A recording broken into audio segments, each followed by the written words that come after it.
In 1919, he hit 29 home runs and was sold to the New York Yankees. A three-run home run for Buffington. The Yankees now lead it by a score of 3-2. Bill Lee is now going over to a couple of the Yankees, and there they go again. Hits it to deep left. That might send the Yankees to the World Series. Varitek and A-Rod going at it. Roberts is going. Posada's throw. Roberts safe. What can I say? Just tip my hat and call the Yankees my daddies.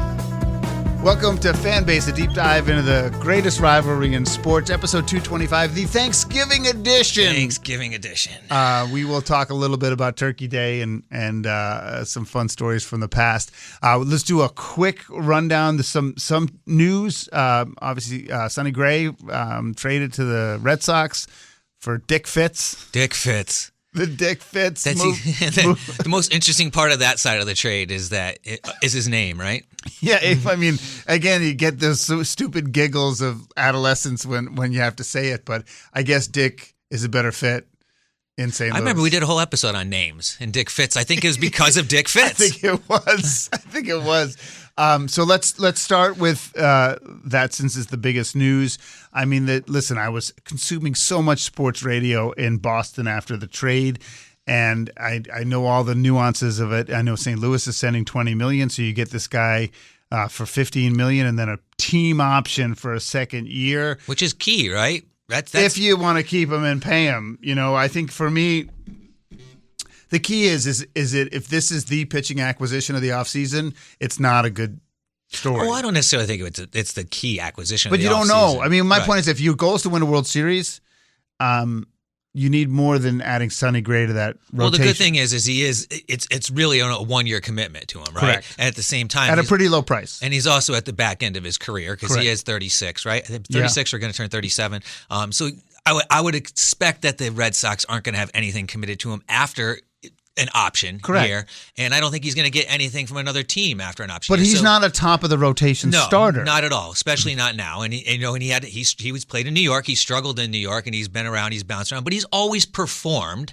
He performed probably the best of his career during his A's tenure, which the teams, they were mediocre at best. They did their runs here and there, but that was probably the best of his career during the A's. So, I mean, you think it's a good acquisition, but my point is that better not be the only one. No, I don't think it's the only one. I think that's a good point, Brian, but I think it's a great acquisition because I look at the dollars now. A lot of it is, what are you getting in return for what you're spending? And they're not spending much, and they're getting a number 3 starter in return. So, I mean, that's pretty good. And look, and they're not giving up much. So I like it. I like it for the Red Sox. All right, so then we go to the Yankees where oh God, rolling the dice and it all fell off the table. Well, the thing is that that's where you get this tender thing because you want to preserve the draft pick, right? But you can also it can not backfire necessarily, but you can end up with the player back at a number you don't really want to pay. Yeah, it's interesting.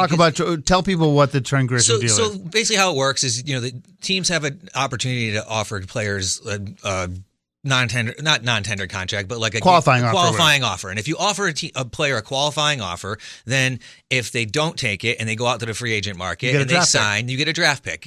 Some teams it's another first round pick. Some teams it's a first and a second round pick. Some teams it's a first and compensated pick based on how you finished. That's a pretty good pick. It's a good thing to have, right? So what teams will do is they'll know like Kyle Tucker. So they automatically are going to offer him because they know Kyle Tucker is going to free agency guaranteed because he's looking for a big deal. So basically what you're doing is on the middle tier guys, you're rolling the dice.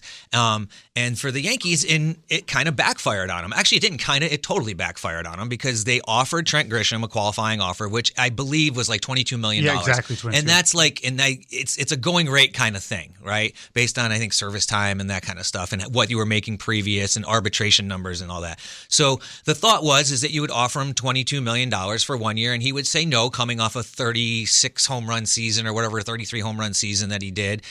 Best of his career, and probably get something bigger in the open market. And I think, Trent Grisham agent, knowing that Trent Grisham at the best would probably get maybe a 2-year deal with an option at maybe $25 million and then an option on the back end, was probably like, you know what, you want to stick with a team that has a chance to win and knows, that what you can do. This is a smart deal. Take it. Take the 22 guaranteed. Here's my question back to you, because you guys were like, oh, God, it's backfired, blah, blah, blah.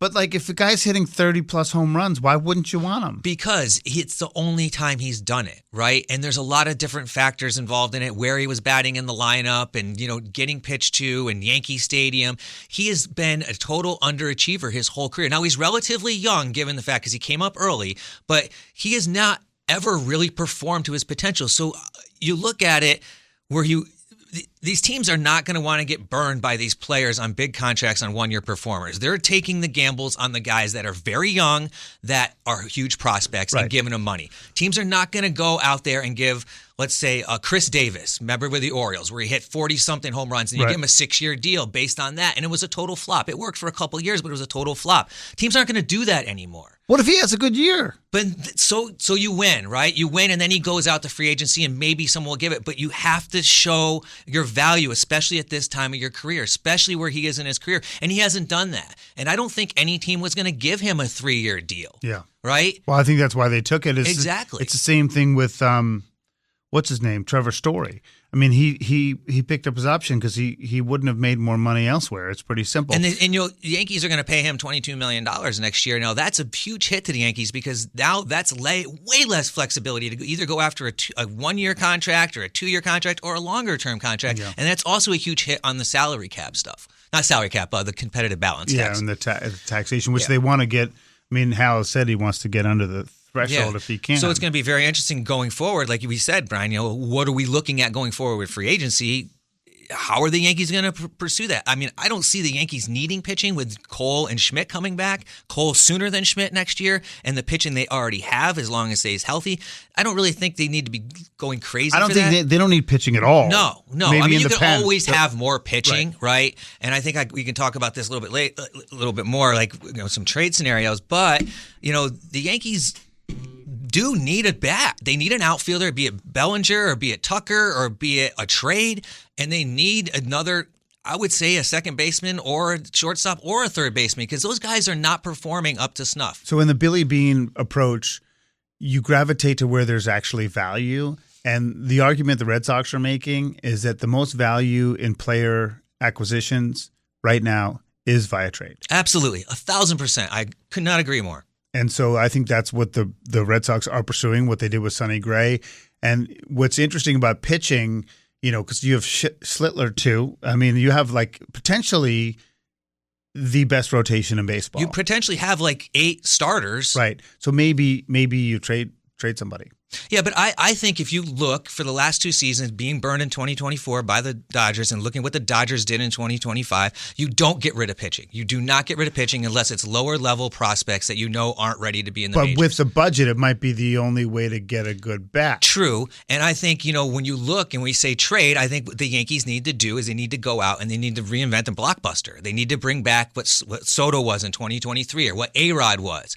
Or, they need to go out. And I said this in our text string. The Yankees should strike at teams that are fiscally not sound, like the Padres. Go after someone like Fernando Tatis. And by the way, he's cheap now. He's cheap, making $20 million the next 2 seasons. Now, granted, he's signed through, I think, 2034. He's got 8 more years and like $200 million roughly on his contract.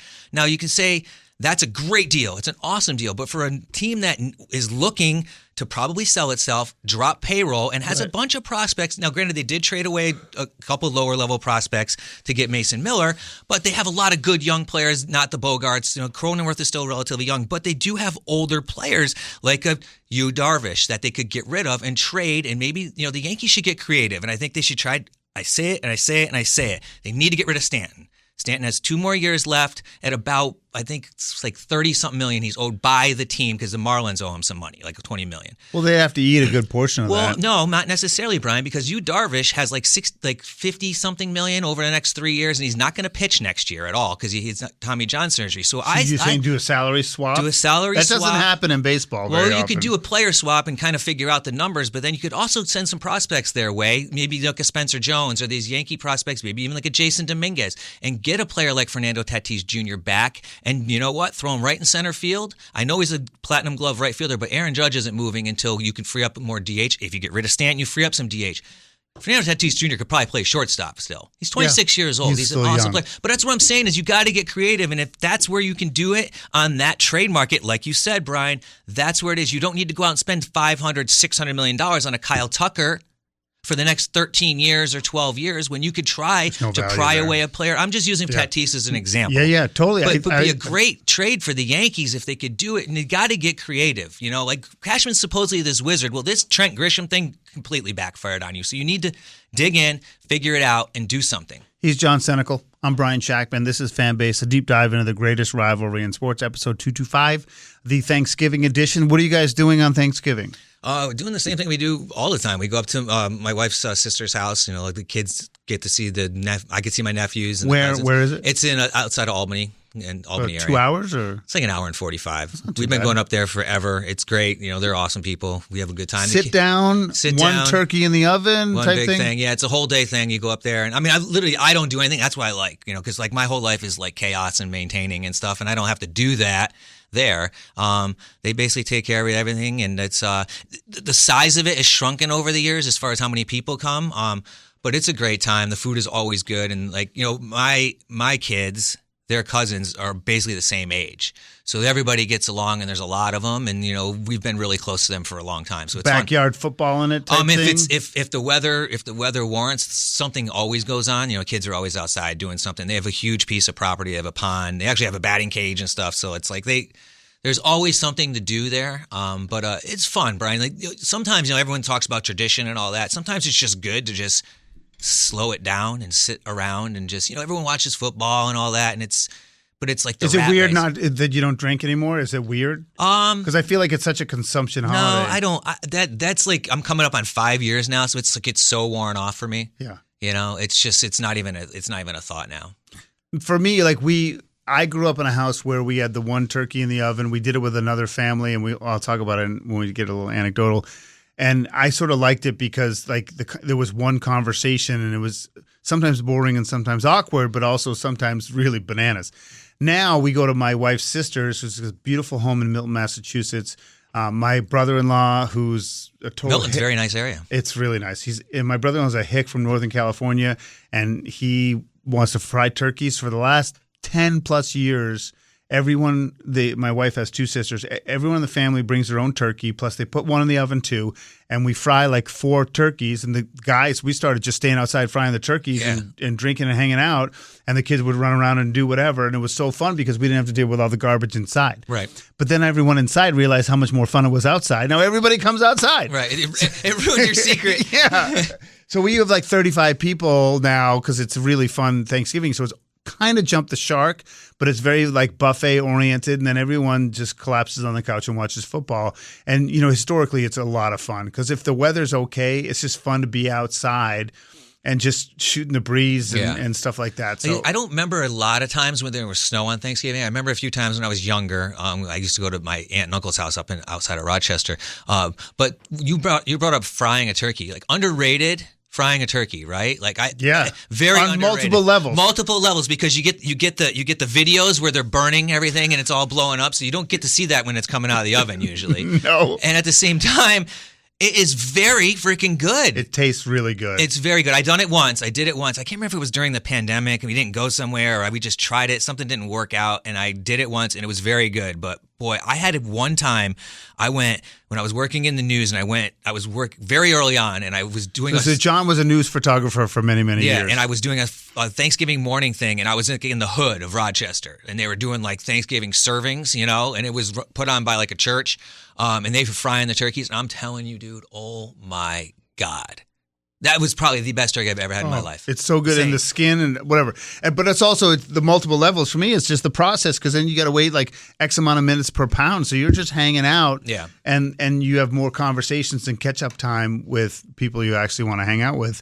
And then you just have mobility and options. And, you know, for me, you know, you're right about the snow, because I remember I grew up in Swampscott, Massachusetts. Swampscott Marblehead is one of the oldest rivalries in the country and in Massachusetts, and the whole town would go, and there'd be like fights and the thing, and everything was just crazy. And I remember snow games, tons of snow games. It was 10 a.m. game, and we come home, and we had a lot of Thanksgivings with our friends, the Brauns, and Dr. Braun I was the youngest in my family, and I was a gullible chatterbox. And so he, every year, would make me sit next to him.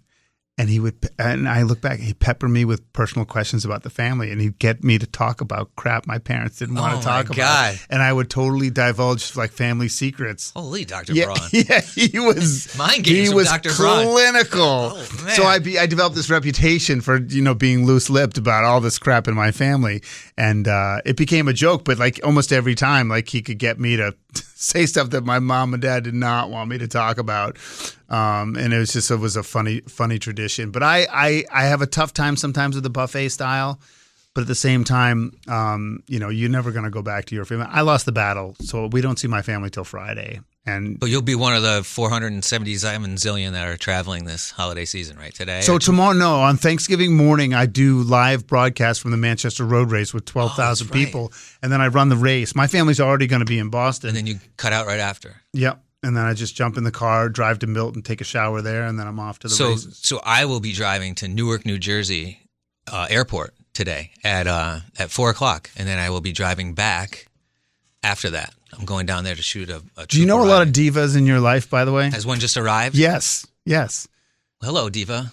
Mid-recording. So we are recording our podcast, Fan Base, a deep dive into the greatest rivalry in sports. Probably the most listened to podcast in the northeastern part of the country. Christine Lee from 96.5 TIC-FM walks in a puffy coat like she owns the place. We're out of here. We are. Have a great holiday. I appreciate you, and I can't wait for episode 226. And we're going to have some guests lined up for our hot stove, which we're super excited about. Probably get into that in earnest after Christmas, but we'll see how the news flow goes. So you've been listening to Fan Base, a deep dive into the greatest rivalry in sports.